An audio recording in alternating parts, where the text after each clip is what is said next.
Hi, I'm Kaitlin and I'm a speech pathologist working at Newcastle Speech Pathology. Hi, I'm Kaitlin and I'm a nutritionist dietitian working at Little Beginnings Nutrition. Both of us in our practice work a lot with children who are picky eaters. So how do our families at home know if they've got a picky eater? Really good question, really hard question to answer. It's a very big spectrum of difficulties. So maybe starting at from 18 months, you see some picky eating in terms of limiting food groups, not eating enough in each group, maybe refusing to eat a whole food group like dairy or carbs.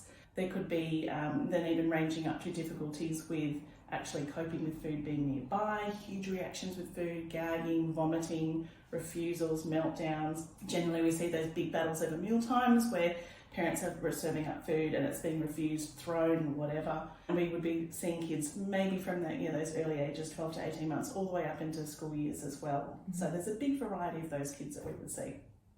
So how prevalent is picky eating in your caseload?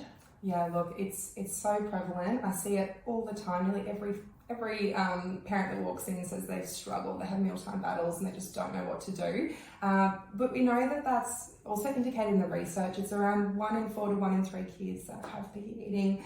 I would agree. I would say the same thing in our practice is, fairly regular too. And a lot of the time it comes out in questions that we would ask parents just in our everyday case histories to say, how good an eater is your child? Do they have difficulties? And I would say very, very, very often I've heard parents go, oh, actually, yes, my child really struggles with eating and I didn't know that was something that you could actually help me with.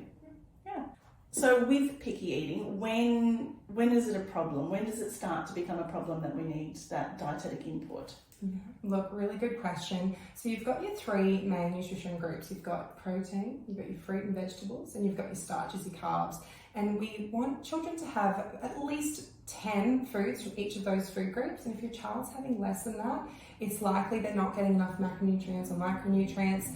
And they can actually cause a lack of appetite and cause a bit of a vicious cycle too. So for example, if your child's not eating enough protein, likely not getting enough zinc, and that then causes an issue. But if you go out and buy a supplement and give your child zinc, it doesn't necessarily fix it because too much zinc can also cause lack of appetite. So it's important to get professionals' input so you can get the right dosage for your child. Yeah. So what impact does fussy eating have on the families that you work with?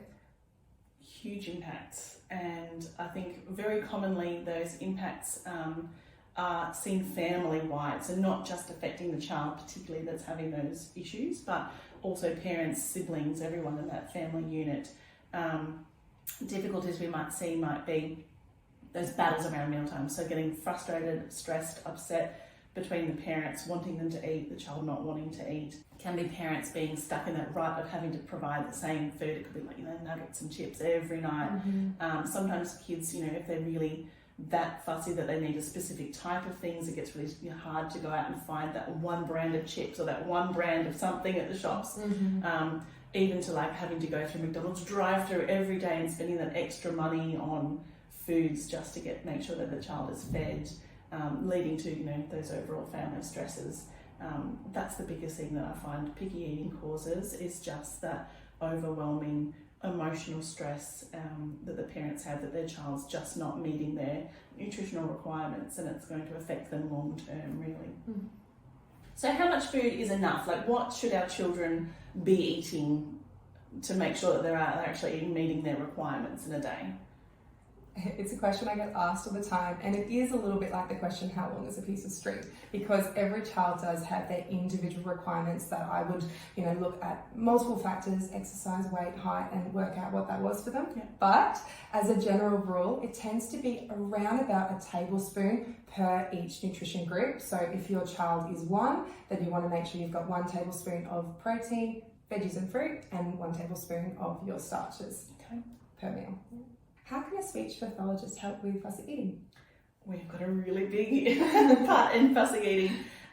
We've got a couple of different groups we work with. One would be sort of oromotor patterns, so difficulty with chewing, swallowing, latching and breastfeeding or bottle feeding. Some sensory sort of parts of things where difficulty with the sensory components of food, and behavioural. So it could be like taste, touch, smell, any of those sorts of things. Gotcha. And then looking at behavioural, where there's definitely no sensory involvement. They can chew really well, but there's just that behaviour of refusal with food. So they're the kind of groups we work with. And in terms of our intervention, it's obviously individualised for each child, but generally play-based, fun. We're learning about foods, exploring foods, cooking, and then trying to break through those difficulties, whether it's behavioural, sensory, that sort of side. Yeah. When I'm finished with those kids, when I'm sort of working with them and I go, I'm not quite sure where to go from here, we've lost a food group, what do? I refer them to you, then kind of what happens from there? Gotcha. Yeah, look, often parents are really concerned about their kids getting enough, they're meeting the right nutrients. So what we do is I use like a test, don't guess approach. So what I would do is a 3 to 7 day diet history so we can know for sure what nutrition groups your child might be missing out on and what nutrient gaps exist. And then what I would do with families is work within their usual repertoire. So look at meals that you already make at home and make nutritious adaptations to those so that you don't have to reinvent the wheel. And the other thing I would do as well is might look at supplementation too. So if a child isn't quite ready to try new foods, or maybe making those edits to your meal might stop them having it altogether, then we wouldn't want to do that. We would look at supplementation in the meantime, while we're building up those new skills and getting them to try some new foods with your therapy. Yeah, fabulous. Now in my practice, I get referrals from birth up until school age, and sometimes even up to like end of primary school. We're going up towards high school ages. What age would you be seeing these children? What referrals would you be taking? I think it's best to get in as soon as you can, because I know you might be told that your child will grow out of fussy eating, but it's only around 50% that do. So it's good to get onto it straight away. And your child's brain grows from 25% of its adult size to 80% of its adult size in the first 2 years of life, which is huge. Yeah, wow. So every second, that's 700 new synapses. And what the research shows is that in order for those synapses to be formed, your brain needs the sufficient amount of the right nutrients at the right time. So it's a very intricate process, and so it's best to get onto it straight away and make sure that we're filling in those nutrient gaps. Definitely. So what's the next step? How can families book in? Easy. Contact us. So Newcastle Speech Pathology, you can contact us through phone, website, social media to book in with no GP referral necessary. However, I would recommend families look into a GP or paediatrician appointment still to look at potential medical underlying conditions.